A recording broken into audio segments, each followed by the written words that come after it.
ഇത് വിദ്യാർത്ഥികളുടെ ഒരു സമ്മേളനമാണ് എന്നത് മാത്രമല്ല, നമ്മുടെ നാട്ടിൽ പഠിക്കാൻ പോകുന്ന കൊച്ചു കൂട്ടുകാരെ ഒരുമിച്ചിരുത്തുകയും അതിൽ ഉന്നത വിജയം കരസ്ഥമാക്കിയവർക്ക് അനുമോദനങ്ങൾ നൽകുകയും പഠിക്കാൻ പോകുന്ന കൂട്ടുകാർക്ക് പഠനോപകരണം നൽകുകയും ഒക്കെ ചെയ്തുകൊണ്ട് ഒരു വിദ്യാഭ്യാസത്തിൻ്റെതായ പ്രാധാന്യത്തെ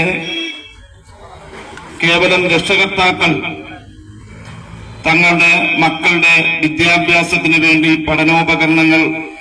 വാങ്ങിച്ചു കൊടുക്കുന്നതിനപ്പുറം ഒരു നാടൊന്നാകെ ഈ നാട്ടിലെ കൊച്ചു കൂട്ടുകാർക്ക് പഠിക്കുന്നതിന്